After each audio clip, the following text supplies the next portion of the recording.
সিরিয়ালের মেয়াদ কেন কমছে? ছোট পর্দায় ফিরছেন কবে?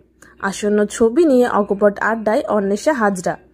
ছোট পর্দায় জনপ্রিয় মুখ অন্বেষা হাজরা বর্তমানে টেলিভিশনের পর্দায় গণ্ডি পেরিয়ে বড় পর্দায় নিজের পসার জমাতে চলেছেন অভিনেত্রী। জীবনের প্রথম ছবিতে অভিনয় করেছেন প্রিয় অভিনেত্রী মানসী সিনহার পরিচালনায়।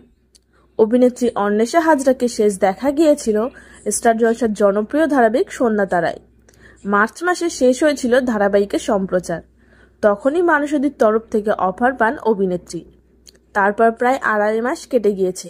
কেমন ছিল মাঝের সময়টা? অভিনেত্রী জানান, ভালোই কেটেছে। এটাই আমাদের কাজের ধরন।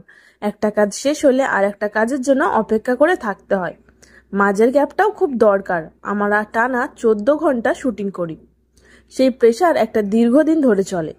তাই নতুন কাজ শুরুর আগে এই গ্যাপটা দরকার। নতুন কিছুতে যুক্ত হওয়ার আগে নতুন এনার্জি পাওয়াও দরকার। বড় পর্দায় এই প্রথমবার অপরাজিতা আড্ডর সঙ্গে কাজ করবেন অভিনেত্রী অন্বেষা হাজরা।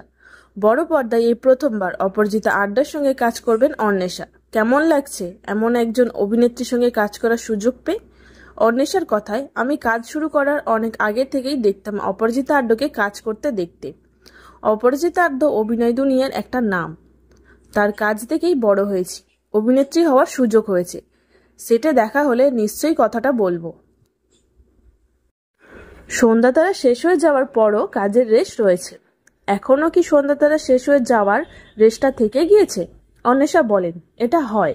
যখন একটা কাজ অনেক দিন ধরে করি তারপর হঠাৎ শেষ হয়ে যায়, অবশ্যই রেশ থাকে। এখনও আমার সিরিয়ালের অনেকের সঙ্গে কথা হয়। কাজের ব্যস্ততায় কারোর সঙ্গে গলায় গলায় বন্ধুত্ব না থাকলেও অনেক ক্ষেত্রে রেশ থেকে যায়।